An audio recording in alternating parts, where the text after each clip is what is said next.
On Friday morning, for a few brief hours, the market believed the war had found an exit. Iran's foreign minister went online and said the Strait of Hormuz was fully open to commercial shipping. Oil fell fast. The Dow surged. Traders read one sentence and priced in peace. Minutes later, the President of the United States posted in capital letters, "Thank you." He thanked Iran. Then the picture broke apart. Iran's own semi-official media turned on its own foreign minister. Revolutionary Guard commanders pushed back in public. By Saturday morning, Iranian gunboats had fired near 2 tankers approaching the strait.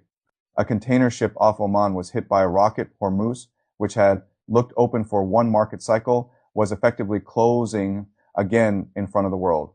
I think where I want to begin, because that is the image that explains everything, not a summit photo, not a think tank panel, not a satellite map. One Iranian official opening the strait with a sentence and another center of power closing it again with boats and guns less than a day later. The real story is not that diplomacy failed because the region is chaotic. The real story is that America's blockade hit the one place it should never have hit. If Washington wanted a deal, it hit the internal balance of power inside Iran. And once it did that, the peace process was always going to start dying in public 3 weeks ago when Trump announced the blockade of Iranian ports.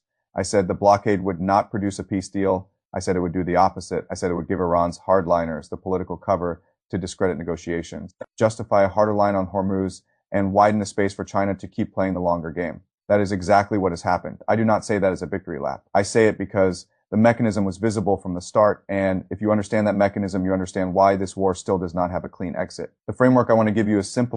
Every negotiation with Iran runs through what I call the internal veto machine. There is the Iran that negotiates, and there is the Iran that can invalidate the negotiation. There is the Iran of Abbas Araqi, the foreign minister, the diplomat, the man who can fly to Islamabad, talk to mediators, test language, explore formulas, and tell the world that the strait is open. And there is the Iran of the IRGC, the Revolutionary Guard, the commanders, the hardliners, the men who can go on television, say the American president has no credibility, send armed boats into contested water, and make the diplomatic line look weak. Naive or dishonest? The mistake too many people make is treating those two Iran as theater, as if this is just a clever good cop, bad cop script designed for foreign consumption. It is not that simple. The two lines do serve a bargaining function, yes, but the disagreement is also real. One side thinks time is running out and the country cannot survive a second round of bombing on the same terms. The other side thinks America has already proven it cannot be trusted and that every concession only invites the next pressure move. That internal split matters more than any single press statement, because a peace deal with Iran is never just a deal across the table. It is a deal that also has to survive the internal veto machine after the negotiators get home. Now think about what the blockade did before the blockade. Araqi and the diplomatic camp had an argument they could make inside Iran's power structure. They could say the ceasefire had created space. They could say the Islamabad channel was real. They could say diplomacy was producing movement. They could say, give us more time because we are extracting something. Then America announced the blockade on the 13th of April.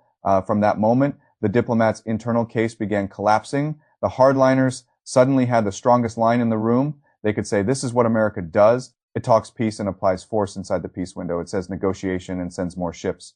It says de-escalation while tightening the choke point. You can argue all day about whether that interpretation is fully fair. Inside Iran, it did not need to be fully fair. It only needed to be emotionally powerful and politically useful. And that is why I said the blockade would dash the peace deal. Not because blockades never create pressure. They do. Not because Iran is immune to pain. It is not. Iran is under severe pressure. The economic damage is real. The reconstruction burden is real. The risk of a renewed bombing campaign is real. But pressure is not the same thing as leverage if the pressure lands in a way that strengthens the faction most opposed to a deal. That is the first rule of the internal veto machine. External pressure does not move one solid enemy. It redistributes power inside the enemy camp. Washington acted as if the blockade would squeeze Iran in a straight line. In reality, it moved through Iranian politics like an electrical charge. It did not simply weaken Iran. It weakened one part of Iran and strengthened another. And the part it strengthened was the part with boats, guns, prestige, and the ability to wreck a diplomatic opening in real time. That is exactly what the world watched over the last 72 hours. On Friday, Araqi said Hormuz was open to all commercial shipping. Markets interpreted that as a sign that a broader accommodation might be close. Coming to Iran, and then, in the same political breath, insisted the blockade would remain full force. That combination was deadly because from the point of view of Iran's hardliners, the message was now perfect. Look, they could say, our foreign minister gives them the headline they want. He opens the strait, he lowers oil, he calms the market. And what does America give back? A thank you message and the same blockade, the same ships, the same pressure, the same structure. Once that happened, Iraq's position became much harder to defend internally. And within hours, the pushback came. Not quietly, not behind closed doors in public, where everyone could see which Iran still held coercive power. Then came the tankers, then came the firing, and in the statements that America's words held no credibility. Then came Mohammed Bakr Qalibaf calling the blockade an ill-considered and ignorant decision and saying America had made 7 claims in 1 hour, all 7 false. And then almost unbelievably, on the very same day, Qalibaf also said there had been progress in negotiations, that contradiction is not noise, it is the structure. One Iran is trying to keep a negotiating lane alive because it knows what renewed war could mean. The other Iran is trying to ensure that if any deal happens, it does not happen from a position that looks like surrender to force. One side is saying progress, the other side is saying the blockade is stupid and America cannot be believed. Both messages are true inside the same system at the same time. If you still think the blockade was a bridge to peace, explain how humiliating the diplomatic faction inside Iran was ever supposed to help that faction sell peace inside Iran. Now, let me take you to the second layer of the story because this is where China enters and this is where American strategy becomes much harder to defend. The blockade only makes sense as a peace-forcing tool if it creates unbearable economic pressure. If it does not break the revenue structure underneath Iran, then it does not change the real bargaining balance. It just changes the political argument. And the uncomfortable truth is that America launched this blockade into a regional system that China had already spent years redesigning against exactly this kind of pressure before this war. Iran was exporting roughly 1.6 million barrels of oil a day during the war while Hormuz was disrupted and the world watched prices jump above $100 a barrel. Iran's exports did not collapse the way a classic maximum pressure model would predict. They kept moving. Tanker tracking data showed that 11.7 million barrels of Iranian crude moved to China between the 28th of February and mid-April. That is the part people need to say that the blockade was supposed to change Iran's negotiating position, but the money flow did not disappear because China had already built the architecture that made disappearance unlikely. Dark fleet tankers with transponders off, payments in yuan, through second-tier Chinese banks outside the SWIFT-centered enforcement framework, bonded storage across Asian waters, independent Chinese refineries willing to process sanctioned crude without triggering the usual compliance alarms ship. To ship transfers in mid-ocean that blur origin and ownership until the paper trail stops telling the truth. This system was not improvised for this war. It was built during the sanctions years. The war did not create it. The war exposed it. And once America announced the blockade, that system did what systems do. It absorbed the shock that changed everything inside Iran's politics, because now the hardliners could say something that was not just ideological, but materially credible. They could say, we do not need to panic. We do not need to give away the core issue. We can wait. China is still buying. The revenue line is damaged, but it is not severed. That is the second rule of the internal veto machine. If external pressure hurts, but does not break the resource base, it becomes political proof for the rejectionists. This is why I keep saying the blockade was the best thing that could have happened to Iran's hardliners. It validated their suspicion of America, and because of China, it did not produce the collapse that would have discredited their line. Now add the military intelligence dimension, because this is the part that makes China's role impossible to describe as passive. The Financial Times reported, citing leaked Iranian military documents, that the IRGC used a spy satellite purchased from a Chinese company or Thai company to monitor American military positions in the region. CBS separately reported that American intelligence assessments concluded Iran used satellite imagery provided by China throughout the conflict. Pause there. This is not just oil. This is not just diplomacy.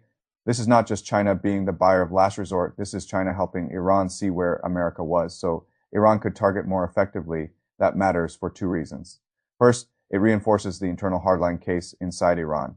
If the country believes it can still impose costs, still see the battlefield, still strike more accurately than outsiders assumed, then the pressure to make concessions falls further. Second, it traps Washington in a strategic contradiction.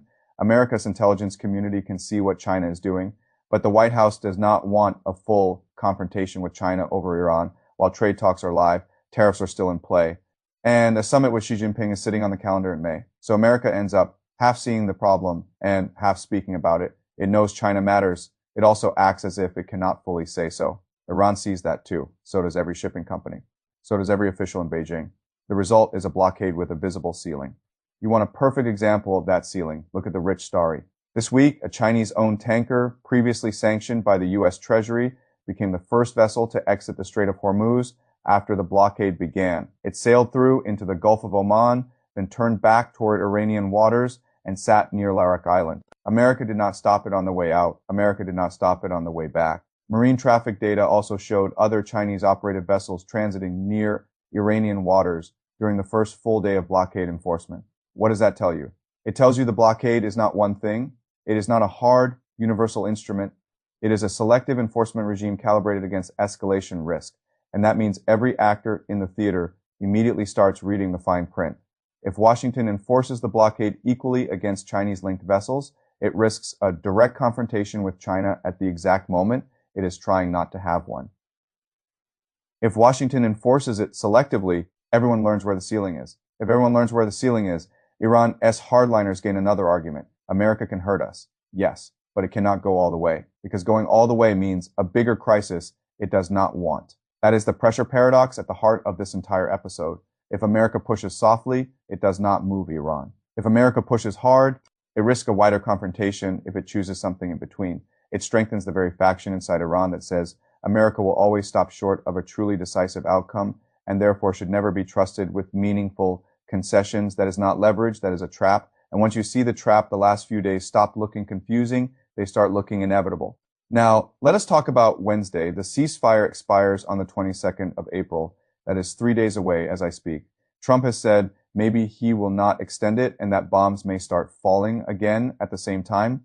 A senior Iranian official told CNN that a fresh round of meetings between Iranian and American negotiators would take place Monday in Pakistan. Iran said Monday talks were on. America had not confirmed them in the same way. This ambiguity matters because ambiguity at this stage is not an administrative detail.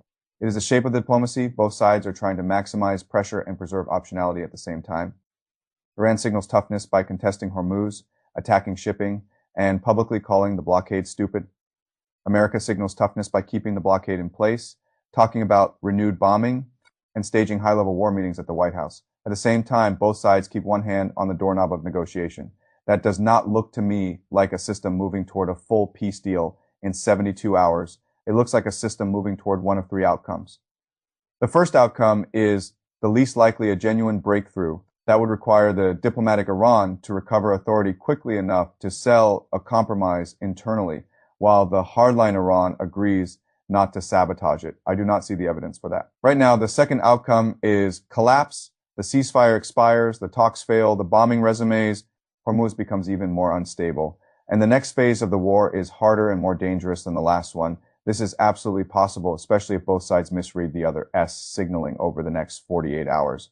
The third outcome is the one I think the structure points toward most clearly, an extension without resolution, not a peace deal, a delay, a rolling attempt to stop the clock because neither side has what it needs for a final settlement, but neither side fully wants the next round right now. And that third outcome, if it happens, is where China wins the most, because time is not neutral in this war. Time favors the actor with the deepest, quietest, most durable architecture.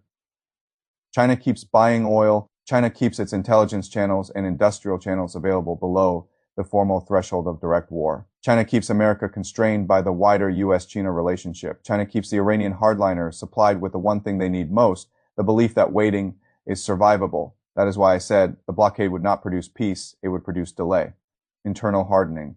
And a larger role for China, Iran called the blockade ignorant because from Tehran's point of view, it handed the IRGC a cleaner domestic argument. It did not destroy the Chinese economic line. It exposed the enforcement ceiling. It turned diplomacy inside Iran from a story of possible gain into a story of visible humiliation. And China proved that assessment, right? Not with one dramatic speech, but by keeping the whole support structure running, buying the crude, providing the visibility, supporting the air defense line, vetoing the UN route with Russia, operating as a long game player while Washington tried to solve a three-player war as if it were a bilateral contest. Before I close, I want to mention one more detail that has been buried under the open Hormuz, close Hormuz cycle, because it shows how far the consequences of this blockade have already spread. On the same day, Iran's foreign minister announced that Hormuz was open. America's Treasury Department issued a waiver allowing the delivery and sale of sanctioned seaborne Russian crude to ease the price pressure created by the war. Think about that. A policy that was supposed to pressure Iran ended up loosening pressure on Russia. Russia did not have to fight in the Strait of Hormuz. It did not have to send ships into the enforcement corridor. It only had to wait for the energy shock to become painful enough that Washington would ease part of the sanctions pressure elsewhere to calm prices. China benefited without formally entering the war. Russia benefited without formally entering the war. And both benefited because the blockade created the conditions. That is the full indictment of the strategy. It did not force Iran into a deal. It did not break the Chinese support system. It did not isolate America's rivals.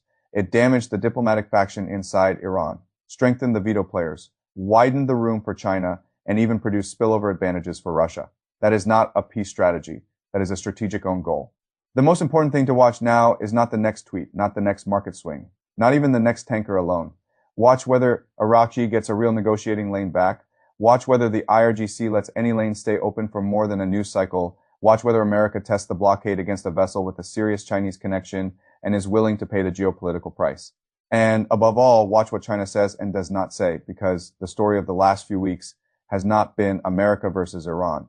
It has been America trying to close a conflict with tools designed for a two-player game, while China quietly kept altering the board. The blockade did not corner Iran into peace. It cornered the only Iranians who could have signed it